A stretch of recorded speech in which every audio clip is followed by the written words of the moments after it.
আমার জান আমার কলিজার টুকরা জামাইটা আমার কাছে তিল ভর্তা খাইবার চাইছে। সে যখন তার বউয়ের কাছে একটা আবদার করছে ওই আবদারকে আমি না রাখা পারি, তাই আমি তিল ভর্তার কাজে লেগে পড়লাম। প্রথমে রসুন, পেঁয়াজ আর কাঁচামরিচ খুব ভালোভাবে সরিষার তেল দিয়ে একটু ব্রাউন করে ভাজা নেব। এখন আমি এই যে তিলগুলো নিয়েছি, এই তিলগুলো আমার শাশুড়ি আম্মা খোসা ছেড়ে দিচ্ছে জাতা দিয়ে। যারা জাতা চেনেন না তারা বললেন আমি ছবি দিয়ে দিব, যেহেতু আমার ঢাকায় জাতা নাই, আমার শাশুড়ি আম্মা খোসা ছেড়ে দিচ্ছে। এই তিলটা আমি হালকা করে ভেজে নেব।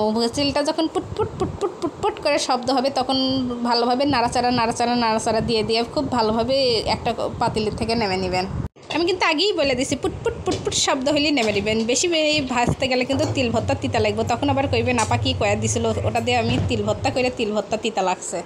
আমার শাশুড়ি আম্মা কয় তিল ভর্তা খাইতে গেলে গাও থেকে নাকি তেল বাড়ি করে ফেলা লাগে। এখন হচ্ছে আপনারা ঝাঁকানাকা করে বেটে নেবেন, যত বাটতে পারেন ততই ভালো। তিল ভর্তা একদম আচারের মতো হয়ে যাবে, তখনকার তিল ভর্তা খাইতে বেশি মজা পাবেন।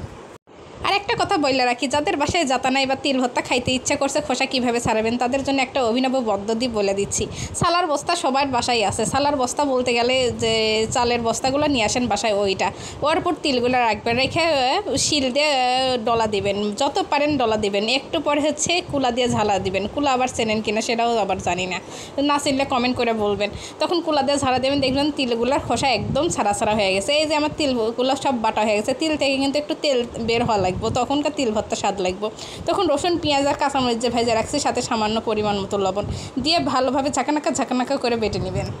যখন সব কিছু সাথে ভালোভাবে বাটা হয়ে যাবে তখন সব কিছু একসাথে মাখো করে মেখে নিতে হাত দিয়ে চটকে ভালোভাবে সব কিছু ভালোভাবে মেখে নেবেন।